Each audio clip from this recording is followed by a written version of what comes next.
Welcome to this explainer. We're jumping right in today because we're tracking a massive 250-year arc, the Viking Epoch, and we're skipping the basic history to look directly at the explosive rise, the unbelievable global expansion, and the apocalyptic climax of this entire era.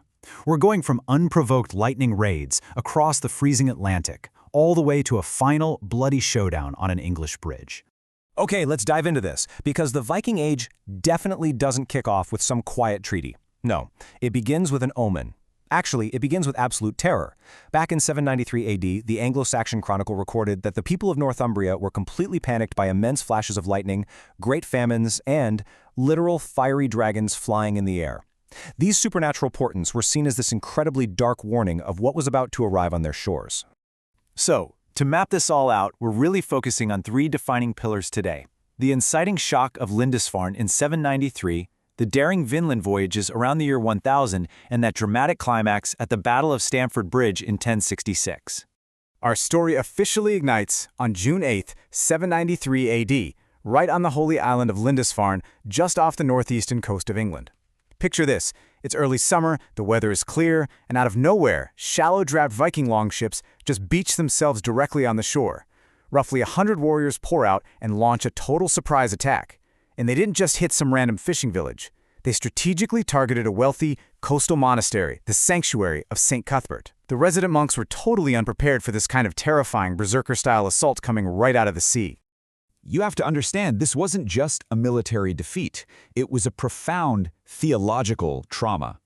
Alcuin of York, who was this major intellectual of the time, wrote in absolute horror that pagans had desecrated God's sanctuary and trampled the bodies of saints like dung in the streets. The Vikings didn't just steal silver chalices, they slaughtered the clergy and desecrated the exact place where the Christian religion began in their nation. For Christian Europe, this was completely unfathomable, a terrifying paradigm shift that really marked the dawn of the Viking terror. Let's move forward and see how this builds, because that initial terror soon evolved into an absolutely unprecedented global expansion. Over the next 2 centuries, these master mariners navigated the fog-choked waters of the North Atlantic. They set up settlements in Iceland and Greenland, and, amazingly, reached the shores of North America, a place they called Vinland, almost 500 years before Columbus even set sail. Now, what's really interesting about this era is how it captures a massive cultural shift. Looking at the Vinland sagas, there are 2 incredible women who perfectly illustrate this changing landscape. On one hand, you have Gudrid Thorbjarnardóttir. She represents this new wave of Christianity and peaceful exploration. But on the other hand, you have Freydis Eriksdóttir, the half-sister of Leif Erikson, who fiercely embodies the ruthless old pagan warrior culture. Let's look a little closer at Gudrid, also known as the Far Traveler. Her life is absolutely astonishing. She journeyed to Vinland with her husband Thorfinn, and while there, she gave birth to Snorri, making him the very first European born in the Americas. The sagas even talk about this remarkable moment of peaceful first contact, where Gudrid, literally just sitting by her baby's cradle, exchanged names with a native woman who walked up to her. Later in life, this incredibly driven woman completed a pilgrimage all the way to Rome on foot, before heading back to Iceland to live out her days as a nun. Her whole story just highlights how complex, connected, and adaptable Norse culture was becoming. But then, you contrast that with Freydis. Her story in the sagas is relentlessly dark. When her camp in Vinland was attacked by natives, Freydis was actually pregnant and couldn't keep up with the men who were fleeing. So what does she do? She grabs the sword of a fallen companion, beats it against her bare chest, and completely terrifies the attackers into retreating. That's wild enough, but later, her ruthlessness turns inward. She tricked 2 rival Icelandic explorers, lied to her husband to force him to kill them, and when her own men refused to execute the 5 women in the rival camp, Freydis grabbed an axe and personally massacred them herself. She is the ultimate embodiment of those fierce, unyielding survival tactics of the old ways. So both of these worlds, the expanding, adapting explorers and the brutal, conquering warriors, they collide dramatically in the year 1066. Enter Harald Hardrada, a guy widely known as the last great Viking. Hardrada's resume is just unbelievable. Exiled from Norway as a teenager, he travels down to Constantinople, joins the elite Varangian Guard, serves the Byzantine emperor, and fights in Bulgaria and Sicily. He finally returns to become king of Norway, and then, in 1066, he sets his sights on the ultimate prize, the English throne. 300, that is the massive number of longships Harald Hardrada assembled for his invasion. Partnering with Tostig Godwinson, who was the traitorous brother of the newly crowned English king Harold Godwinson, they sailed up the River Ouse right into northern England. With those 300 ships and an estimated 10,000 battle-hardened troops, they utterly crushed the regional English forces at the Battle of Fulford, and confidently just sat back, waiting for York to surrender. Well, King Harold Godwinson of England was absolutely not about to just hand over his kingdom.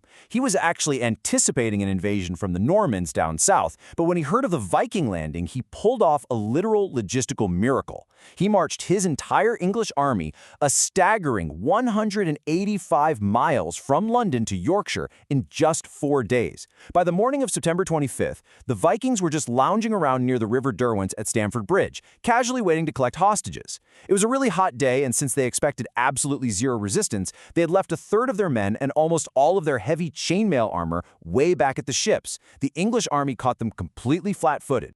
The scene that unfolds next is pure cinematic tension. These unarmored Vikings were suddenly trapped on the wrong side of the river. To buy Hardrada enough time to form a defensive shield wall up on the high ground, the Vikings had to hold this narrow wooden bridge. According to the Anglo-Saxon Chronicle, a single gigantic Norwegian berserker, armed with nothing but a massive Daneaxe, stepped right onto that bridge. He single-handedly held off the entire English army, hewing down more than 40 men.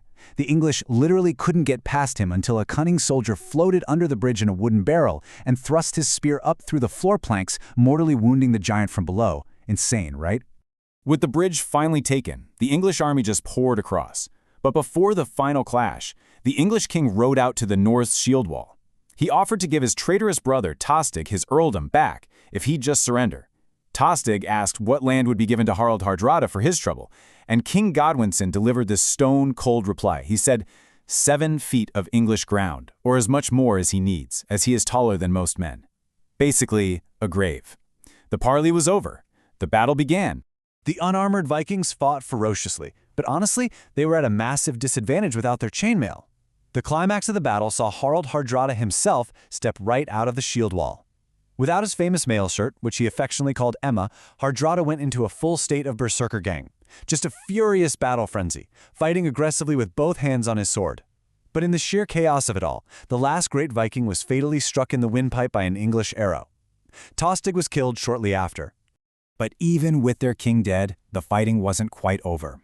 In a tragic final act, remembered in Norse tradition as Or's Storm, Viking reinforcements finally showed up. Led by Ustein Or, these guys had sprinted 16 miles from the ships in full armor under a blazing sun. They launched this desperate counterattack that actually checked the English advance for a moment. But the heat and that brutal run were just too much. Many of the Vikings literally collapsed and died of sheer exhaustion before a weapon even touched them. After that, the Norse army completely disintegrated. And this brilliantly illustrates the absolute devastation of that day. Remember that massive fleet of 300 longships that arrived to conquer England? Well, King Godwinson allowed the surviving Norsemen to leave after they swore an oath never to attack again. The casualties were so catastrophic that out of the original 300 ships, a mere 24 were needed to carry the survivors back home. It said the field was still white with bleached bones 50 years later. Stamford Bridge is universally hailed by historians as the definitive end of the Viking Age. But I want to leave you with a provocative thought to wrap up this explainer. King Harold Godwinson's epic victory? It was incredibly short-lived. Literally 3 days later, the Norman army landed in the south of England. Godwinson had to march his exhausted, battered army all the way back down to Sussex, where he was defeated and killed at the Battle of Hastings. The man who defeated him was William the Conqueror. And, as we know, the Normans were themselves direct descendants of Viking settlers in France. So it leaves us with this huge question. Did the Viking Age truly end at Stamford Bridge, or did the Norsemen simply conquer England under a different name?